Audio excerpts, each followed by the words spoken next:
पहले जहाँ घर के हालात ऐसे थे कि 2 वक्त की रोटी भी बड़ी मुश्किल से नसीब होती थी, हर वक्त अपने रिज़्क़ के पूरे होने के लिए अल्लाह ताला से दुआएं मांगती रहती थी। लेकिन इस्तिग़फ़ार की इस तरतीब के वजीफ़े को जब से शुरू किया है, अल्हम्दुलिल्लाह सुम्मा अल्हम्दुलिल्लाह, जो कारोबार है, जो मेरे शौहर का काम है, वो इस तरीके से बढ़ गया है कि अब ये समझ में नहीं आता कि किस तरह से क्लाइंट को मुतमईन किया जा सके और इतने सारे ऑर्डर्स को पूरा किया जा सके। बिस्मिल्लाहिर्रहमानिर्रहीम, अस्सलामु अलैकुम। इस्तिग़फ़ार तो सभी लोग पढ़ते हैं, लेकिन मैं आपको बता दूं 7000 यानी 7 का जो ये अदद है, इस अदद में कुछ ना कुछ तो ऐसी बात ज़रूर है। चाहे आप 1500 मरतबा इस्तिग़फ़ार पढ़े, चाहे आप 313 मरतबा इस्तिग़फ़ार पढ़े, 500 मरतबा का इस्तिग़फ़ार आप पढ़े, लेकिन जिस किसी को भी 7000 के इस्तिग़फ़ार का ये अदद जो बताया है, इसके बाद जो कमालात, जो तब्दीलियाँ और जो मुशाहिदात उसने देखे हैं, इंसानी अक़ल वो समझने से क़ासिर है। अगर उन चीज़ों को आपसे बयान किया जाए तो शायद ऐसा ही लगे कि ये बंदा मुबालगा आराई से काम ले रहा है। मैं आपको बताऊं 7000 के अदद में ऐसा ज़रूर कोई राज पोशीदा है कि जब भी 7000 के अदद के साथ इस्तिग़फ़ार एक दिन में पढ़ा जाता है, इसका ये वजीफ़ा खाली कभी गया ही नहीं है। मतलब इस वजीफ़े के बाद इसको जो जब भी कोई बंदा शुरू करता है तो ये इतनी तेज़ी से काम करता चला जाता है। और जिस किसी को भी मैंने बताया है, सिर्फ यही पहले उनसे कहा है कि इस वजीफ़े को आप लोगों ने खालिसियतन अल्लाह ताला से तौबा और इस्तिग़फ़ार की नीयत से इसको आपने पढ़ना है। ये नहीं कि दुनियावी मकसद मेरा पूरा हो जाए, लेकिन अल्लाह ताला का फ़ज़ल देखिए, उसका रहम और करम देखिए कि जब किसी ने भी अल्लाह ताला से ये रिपेंटेंस, ये अल्लाह ताला से तौबा और इस्तिग़फ़ार, इसको जो दिल लगा कर शुरू किया है, उसने उसकी ज़िंदगी यकसर तब्दील करके रख दी है। एक क्लाइंट का कहना है कि किस तरह से मैंने जब ये 7000 इस्तिग़फ़ार का वर्द शुरू किया, अल्लाह ताला ने मेरी झोली। ऐसा क्लाइंट कि जिसको मतलब प्रेगनेंसी होना, आप सबको पता है मेरा हिकमत का काम है, वीडियो के दौरान एड भी चलता है, और उनकी हिस्ट्री कोई इस कदर मुश्किल थी कि मेरी समझ से बाहर था। लेकिन इस हदीस को हमने याद किया कि भाई कोई भी बीमारी अल्लाह ताला ने ज़मीन पर ऐसी नहीं भेजी कि इसका इलाज मुमकिन ना हो। उस केस को लिया, उन्हें दवाएं दी, उनको मेडिसिन्स दी, और अल्लाह ताला ने विदिन 2 मंथ उनकी प्रेगनेंसी हो गई। क्योंकि हम खाली किसी को दवाएं नहीं देते, हम जब भी किसी को देते हैं तो अपना एक डाइट प्लान उसको बताते हैं, साथ में उस बंदे को वज़ाइफ बताए जाते हैं। और जब फर्स्ट मंथ में उनका नहीं हुआ, उनके पीरियड्स आ गए, उनका मेरे पास फ़ोन मतलब व्हाट्सअप के ऊपर मैसेज आ गए कि आप ही इस दफ़ा पीरियड स्टार्ट हो गए, अब क्या करना है। तो उनकी आवाज़ में एक दर्द भी भरा हुआ था। खैर उनको दोबारा समझाया गया कि पीरियड के दौरान भी ये चीज़ें करनी है, ये सारा कुछ आपने करना है। और फ्रॉम जब नेक्स्ट मंथ उनका मेरे पास आया कि आपकी पीरियड्स की डेट स्किप हो गई है, फिर उनका मेरे पास मैसेज आया कि 15 डेज़ ऊपर हो गए टेस्ट करवाती, क्योंकि वो डर इतना था कि वो टेस्ट भी जल्द नहीं करवा रही थी, कि उनको डर इतना लग रहा था। उन्होंने जब टेस्ट करवाया, कंफर्म हुआ, फिर जाकर लेडी डॉक्टर को दिखाया, अल्ट्रासाउंड कराया, सारा कुछ 100%। मैं आपको बताऊं, अब भी मुझे जब याद आता है ना कि उस केस में जो प्रोग्रेस हुई है ना, ये दवाएं भी ज़रूर थी, लेकिन जो वज़ाइफ उन्होंने जिस तरह से दिलजमी से किए, सारा क्रेडिट उन्हीं को ही जाता है। फिर एक बंदे का मेरे पास उन्होंने अप्रोच किया, उनको मैंने बताया कि भाई हस्बैंड का काम ऐसा है कि बच्चों को खाना खिलाना तक मेरे लिए बड़ा मुश्किल हो गया है। उनको मैंने कहा कुछ भी आपने नहीं करना, कुछ भी नहीं करना, आपने सिर्फ 7000 का जो ये इस्तिग़फ़ार है ना, आपने एक दिन में पूरा करना है।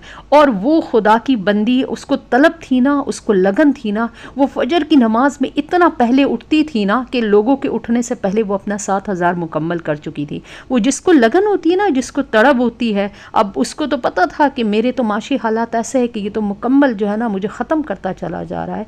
उस बंदी जब लोग उठते थे उसका 7000 मुकम्मल हो चुका होता था, वो अपनी दुआ तक कर चुकी होती थी। और साथ में मैंने उनको बताया कि आपने 7000 की इस तरतीब के साथ दिन में एक मरतबा 100 मरतबा दरूद इब्राहिमी तस्बीह के दानों पर आपने पढ़नी ही पढ़नी है।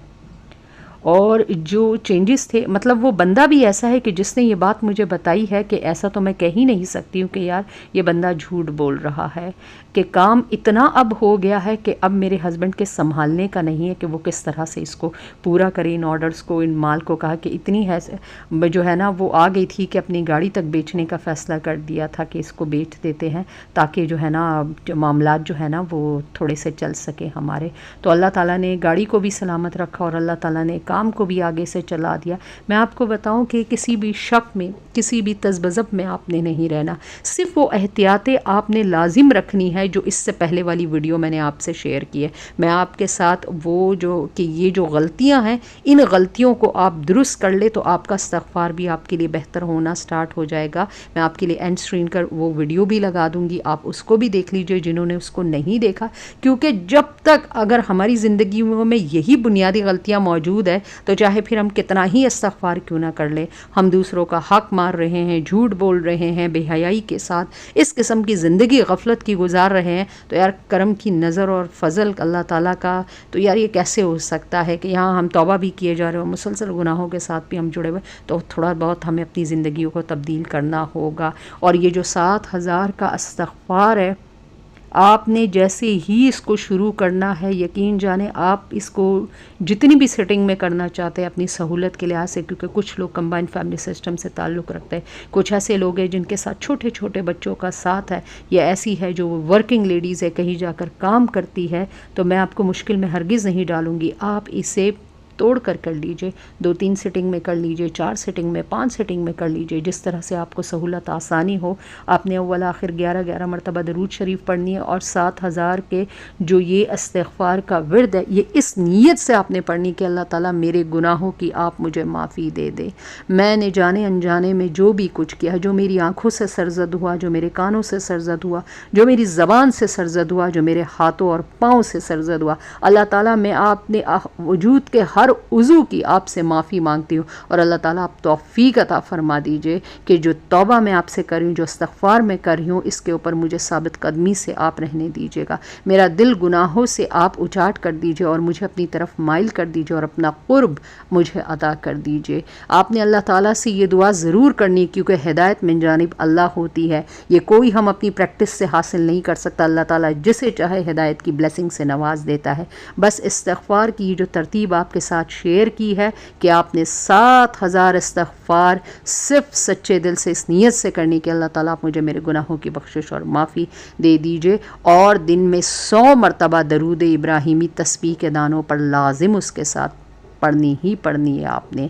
आप यकीन जानो, जो मौजज़ात होंगे, जो तजर्बात आपकी ज़िंदगी में होंगे, आप ख़ुद कहेंगे कि अगर मैं ये किसी से बयान करूँगा तो वो यकीन भी नहीं करेगा। लेकिन मैं आपसे कहूँगी कि इन चीज़ों को अपने हद तक ही रखा करें। ज़्यादा शोर शराबा अपने जो आपके करीब के सर्कल के लोग होते हैं ना, क्योंकि ये जो हसद का मादा है ये अहादीस से साबित है। हुज़ूर अकरम सल्लल्लाहु अलैहि वसल्लम का इरशाद है, मफ़हूम इस तरह से है कि अपनी खुशियों को और जो भी ब्लेसिंग से अल्लाह ताला आपको नवाजे तो इस तरह से समेट कर रखो कि दूसरों तक उसकी चर्चा मत किया करो, क्योंकि जो वो हसद है वो किसी भी इंसान को कब्र तक और ऊँट को हंडिया तक पहुँचा देता है। तो इन चीज़ों को अपने हद तक ज़रूर रखा करें। जस्ट फॉर द मोटिवेशन आपके साथ कुछ बातें मैंने शेयर की है कि जो इस्तग़फ़ार का वजीफ़ा है, ये चीज़ें बड़ी काउंट करती है और आपकी ज़िंदगी को यकसर तब्दील करके रख देती है।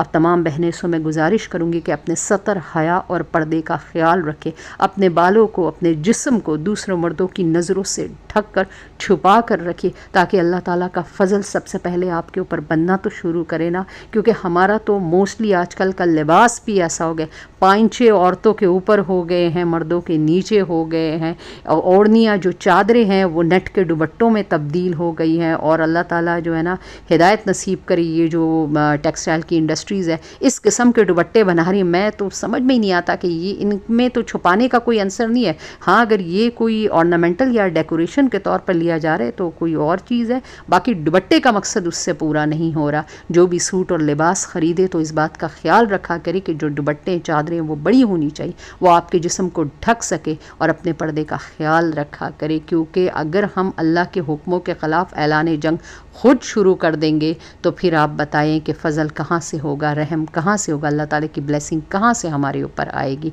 तो अल्लाह ताला अपने उन्हीं बंदों को चुनता है ना जो अपनी ज़िंदगियों में तब्दीली लाने की कोशिश करते हैं, और उन जो आपके नफ्स जिस चीज़ के ऊपर आमादा करता है, आप अपने नफ्स के ख़िलाफ़ जहाद करते हैं और उसकी रज़ा की खातिर उस काम को छोड़ देते हैं जो कि उसकी नाराज़गी का सबब है, और उस काम को अपने लिए चुन लेते हैं जिसको करने में आपकी तबीयत में थोड़ी सी मुश्किल पेश आ रही होती है। तो अल्लाह ताला इन बातों से खुश होता है। दूसरों के लिए आसानियाँ पैदा कीजिए। अल्लाह ताला आपको और मुझको न सिर्फ इस दुनिया में खैर और आफ़ियत नसीब फरमाए बल्कि आखिरत की भी खैरियत और आसानी और आफ़ियत नसीब फरमाए। अल्लाह ताला बग़ैर हिसाब किताब के जन्नतुल फ़िरदौस का मामला करे, क्योंकि अगर हिसाब किताब मेरा और आपका हुआ तो किसी के पास भी जवाब नहीं होगा किसी भी एक नेमत का। अल्लाह ताला हम सबको आसानियों से नवाजे। सदका जारिया की नीयत से इस वीडियो को ज़रूर अपने मुसलमान बहन भाइयों में शेयर कीजिएगा। और अगर मेरे किसी भी बहन भाई को अगर प्रेगनेंसी नेचुरल तौर पर कंसीव करने में दिक्कत पेश आ रही है तो आपको एक ऐड भी दिखाया गया, दिए गए व्हाट्सअप नंबर पर आप अपना मैसेज कर सकते हैं, अपनी मेडिसिन भी ऑर्डर करके मंगवा सकते हैं और अपनी अपॉइंटमेंट भी बुक कर सकते हैं ताकि आपकी कस्टमाइज मेडिसिन बनाई जा सके। वीडियो को कर दीजिए अच्छा सा लाइक, चैनल पर नए सब्सक्राइब कर दीजिए। इंशाल्लाह दोबारा किसी अमेजिंग इन्फॉर्मेशन के साथ आपकी खिदमत में हाजिर होंगी। अल्लाह हाफिज़।